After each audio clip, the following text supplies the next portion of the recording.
Welcome to Sparking Everyday Discipleship, where we disciple parents to disciple their children with everyday discipleship every day, sparking important conversations with our children. I'm your host, Terrie Hellard-Brown, and I'm so glad you decided to join us today. We're playing a rerun today, talking about bookish gifts. So if you're looking for gifts still for Christmas this year, or you're thinking about birthdays coming up, this episode was so much fun. I talked about a lot of different bookish books about reading, books about books, and just some fun stuff. I love to get quotes about books, pictures that are about the different quotes from books. In fact, I have different artwork that I have that are quotes from different books. I have this in my office. This is Happy Christmas. It was a Christmas card that I loved so much. I framed it. It says, and just when Pooh thought he couldn't be any happier, a snowflake landed on his nose. A dear friend gave this to me as a Christmas card one year, and I just love it so much. I framed it and I keep it in my office, and you can see behind me, I have a quote from Dr. Seuss back here. I just love to have quotes from books. I love to give books that talk about writing and reading and the power of books. What does that have to do with discipleship? I mean, that is our focus with Sparking Everyday Discipleship. Well, there's a verse in the scriptures that talks about training up a child in the way he should go, and when he is old, he will not depart from it. And that's Proverbs 22:6. A lot of people think this is only about our spiritual lives, but if you look at the Hebrew, it is not only about living our spiritual lives, but it's also about who our children are, who God has created them to be. What is their joy, their passion, the thing that they love?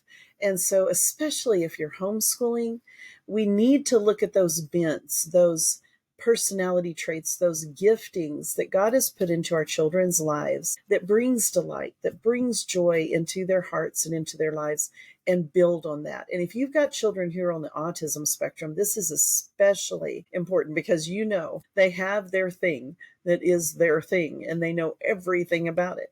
I have 3 on the spectrum in my family, immediate family. We have more in the extended family, but my oldest daughter is an artist and she loves dragons and animals. She has been that way since day one. God gave her the gift of drawing and of art that she has fine-tuned, and she's had some classes in her high school. But before then, she just had a natural gift for that. She's always had that interest from day one, it seemed like. And then my older son, he is fascinated by how things work. And he can build things and take things apart and analyze them. And he sees things and hears things that I don't see or hear. It's so interesting to see how God has created him and has his brain that analyzes things in a different way. And then my younger son, who deals with autism, he knows everything about geography and about history. I don't know how he keeps it all stored in his brain and keeps it all straight, but he is fascinated by all of that. He'll ask me something about, do you remember the Battle of such and such? And I'm like, no. And he's like, but you're a teacher. And I'm like, yes, but I taught English and literature. I didn't teach history, and I don't remember that battle. But he remembers everything. We had someone who was quizzing him, trying to stump him for capitals of different countries. He knew everyone. They could not stump him. It just amazes me. So our kids are gifted. God has created them in a specific way. So we want to encourage that. And so this episode is about books and authors and how they wrote the things that were on their hearts that they were passionate about. If your kid is not a bookish kid and they don't enjoy reading, or maybe they struggle with reading, I would recommend that you look at some of the biographies I share in this episode and help them to see that even if they aren't excited about reading, to look at the lives of these writers and the passion they had, and how can they translate that into their lives. What are they passionate about? What do they want to do that's going to change the world around them? If you've gotten my newsletter for December, I have a whole article about changing our world and following that passion that God has put on our hearts to make a difference in our world and in our neighborhoods. And so if you haven't signed up for my newsletter, you can do that on my website, terriehellard-brown.com, and you can sign up there. And we would love to have you join the mailing list and get our monthly newsletter. We have a weekly, very short newsletter that tells you who's on the podcast and what's going on that week. Then we have a once a month newsletter that goes out that has an article and lots of different information there. Remember, too, that we do a Bible memory throughout the year, and we have a special one we do in the summer that has a certificate. But we want to encourage our children to be reading God's Word and memorizing God's Word. So all that we're doing, whether we're mentoring or discipling our children, we're still helping them to become the people God created them to be. So that's kind of what prompted this episode and is behind what we talk about. It was one of the last episodes we had of Books That Spark before we changed to Sparking Everyday Discipleship. So I hope you enjoy this rerun. As always, let me know if you have any questions or comments to add into the show notes. We would love to hear from you. So now let's jump into this conversation about bookish gifts for the holidays. Welcome to Books That Spark, a podcast for parents and caregivers, celebrating books that help us with everyday discipleship every day, sparking important conversations with our children. Today I want to talk about bookish books. As we're talking about possible choices for Christmas presents, I have to share some of these books with you. I think they would make wonderful Christmas presents. And they all have the theme of books and reading and those kinds of things. If you're like me, my whole family loves books. We have bookshelves in just about every room of the house except the bathrooms. We all love books. We all have our different kinds of books we love, but we all love books. So I always give my kids books for Christmas. I think every year we have. There was a time when my oldest son did not think that was a good idea. He didn't want books or clothes for Christmas. He wanted only toys. But that was only a short-lived time. Now everybody loves getting books for Christmas.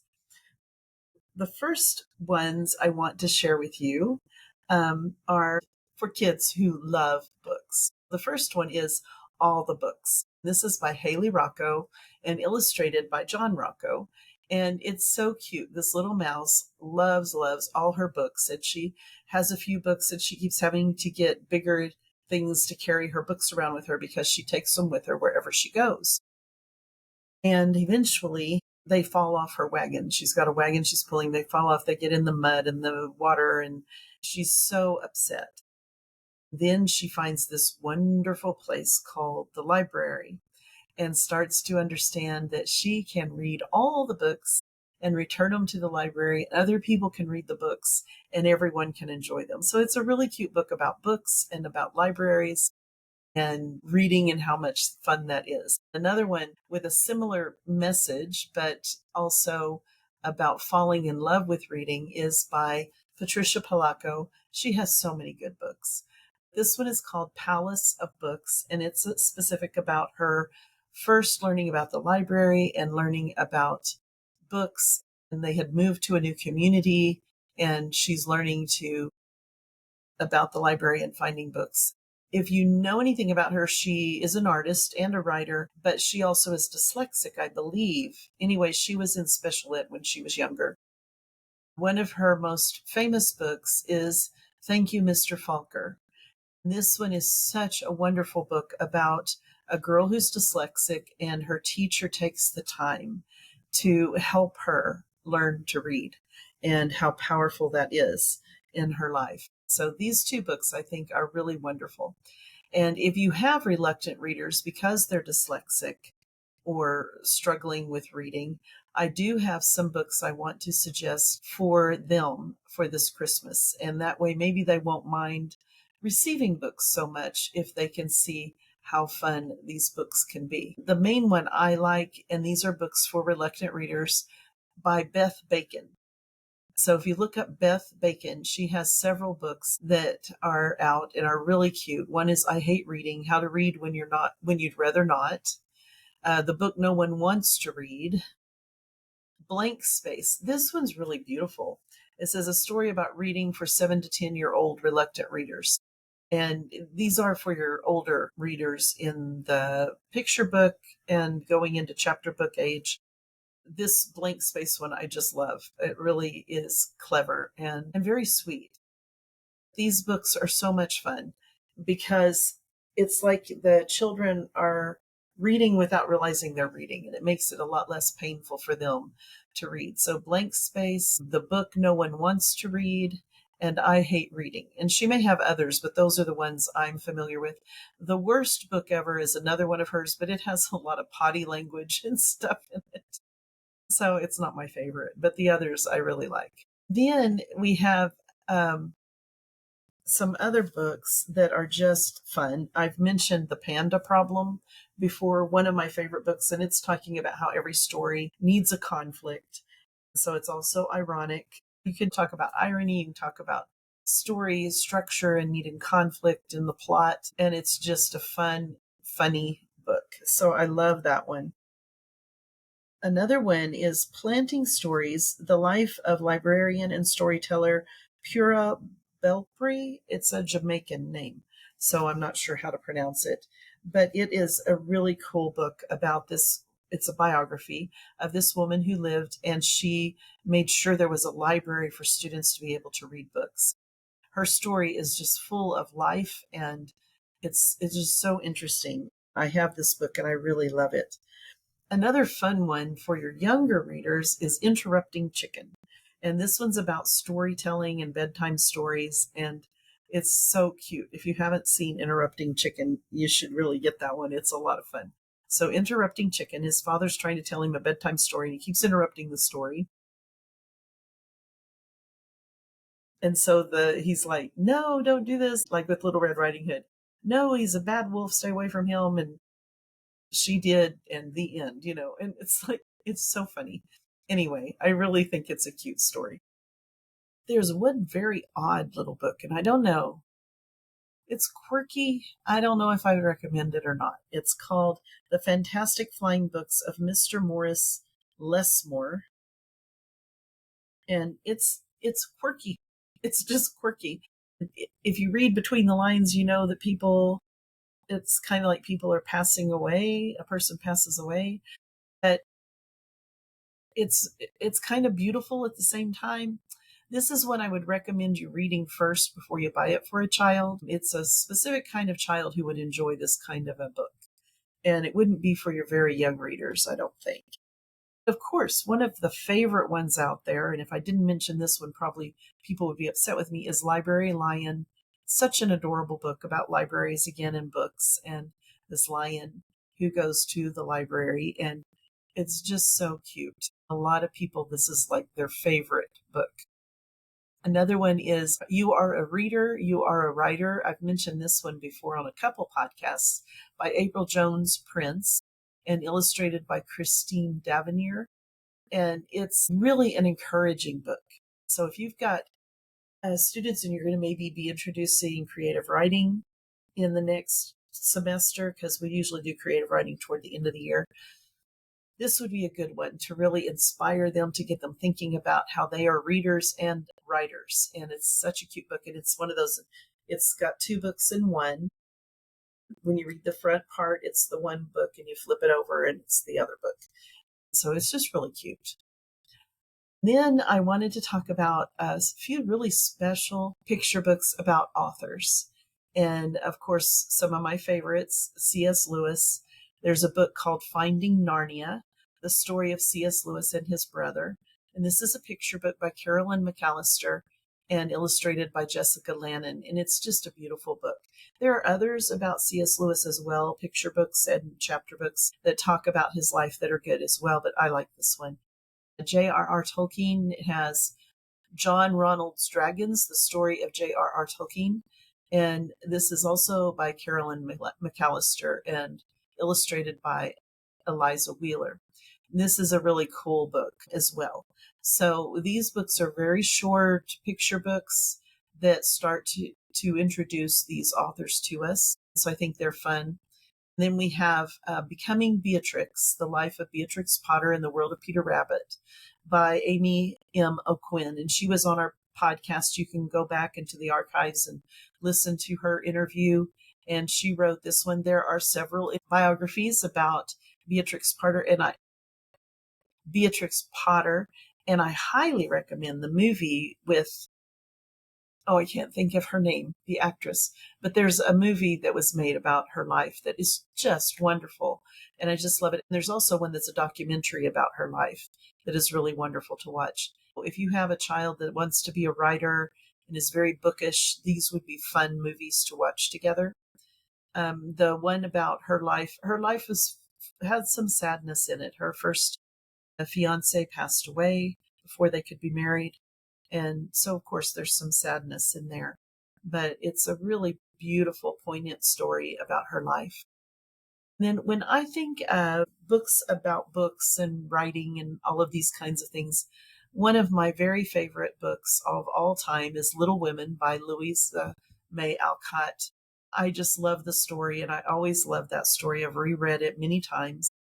And, of course, Jo writes her books, and I just love that story. And when I think of books about bookish people, this one comes to mind. And so that's one I want to add as well. I guess it's kind of like an honorable mention book. There's this one book that is just so funny, but it has a bad word in it. So I don't know. I might buy it for my upper elementary going into middle school aged kids. If you don't mind having one bad word in the story, I think it's in there twice. But oh my goodness, the book is so funny. If we could just take out that one word, because it's name calling, and I don't like that. And it's just funny. So it starts out with these two kids. Well, I think they're animals in the story. I can't even remember. But they're talking, and the one is reading a book. And he's like, "What are you doing?" The other guy. And he's like, "He's playing video games." So it's talking about the difference between a book and video games. And he's like, "Really? Does it make noises?" He's like, "It's a book." "Does it do the? It's a book." So, he calls him a name. I think maybe it's only once in the story. For some reason, I'm thinking it was twice in the story. I don't have the book with me, but anyway, check it out, see what you think. But the book is really good. It's just, I wish they didn't have the name calling in it. So I would give it a really low honorable mention because of that. It's very clever otherwise. So if you could get past the one word, white it out or whatever, then I might like it. I just don't like name calling, even if it weren't a bad word. If it weren't a bad word and it still was calling someone a name for not understanding the difference between a book and a video game and a computer and a TV, then I still wouldn't like it. But it's even a name I wouldn't let my kids call someone. So take that with whatever, for whatever it's worth. But it is a funny book. I wish we could write one that didn't have that in it, because it would be fun. But most of these would make really great Christmas presents for your kiddos. And I think you would enjoy reading them together again, like Little Women, reading them together as a family. Also has kind of a Christmas theme to it, so it'd be kind of fun to read for that. I always keep my Little Women copy with my Christmas books. I have a basket by the fireplace every Christmas that has all my Christmas books. My kids are grown, but when little kids visit, or if we're in a mood to just sit and read together, we can do that. So a couple quirky books, a couple honorable mention type books, but for the most part, these other books are so rich and have so much in them. I just love that. And there are some other books where they do a play on words. There's a book about From Horrible Histories about the words that Shakespeare helped create. So there's a whole lot of books out there that are a lot of fun to read about books and about words and about writing. But these were the ones I thought would make some really fun Christmas gifts this year. Oh, I just remembered one more. I knew there was one more. This one's really cute too for your younger readers. It's Where Are My Books? It's about this I think it's a little boy. It's hard to remember. Some of them have animal characters, some have people characters. But I think this one has a little boy, and he has his books, and he loves his books, and he has them on a bookshelf next to his bed. And he wakes up in the morning and a book is missing, and there's something left on the shelf. I didn't really pay attention to that at first, but it does become important in the story. So if your kids notice that, that'll be good. And then the next day he gets up and another one's missing, and he's starting to panic, and he's looking everywhere and asks his family, he's looking for his books. He's all upset, and they keep disappearing until he almost doesn't have any books left. He has like one book left, but his favorite book was taken the first day. So he goes out and he finally finds his books, and they've been taken by squirrels. And he didn't know squirrels like to read. Neither did I, but apparently they do in this story. So they kept bringing acorns and leaves and stuff like that to leave on his shelf as payment for the books. And so he made a rule where they could check out the books and read them, but they had to return them, kind of like a library. So he learned to share his books with them. So it's kind of quirky and fun, but I think little kids would enjoy it and find it funny. And it's just cute. So that one's called Where Are My Books? I hope that helps you with your Christmas shopping and maybe gives you a few more ideas on your Christmas list for this year. And I hope you have a wonderful Christmas. I want to remind you that in January, the middle of January, we are joining Books That Spark with my other podcast, Everyday Discipleship Every Day. And it will now be Sparking Everyday Discipleship. And that will start the middle of January. And we still will have a lot of the same content, but we will also be digging down a little deeper into discipleship because of joining the two together. I think it will be good. I think it will bless you.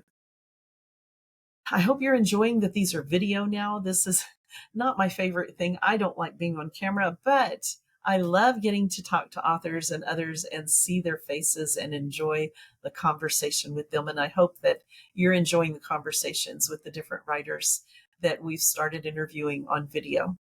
Well, thank you for joining us for Books That Spark, where we encourage each other to grasp those teachable moments sparked by great books and to live out everyday discipleship, helping to equip our children to follow Christ with their whole hearts.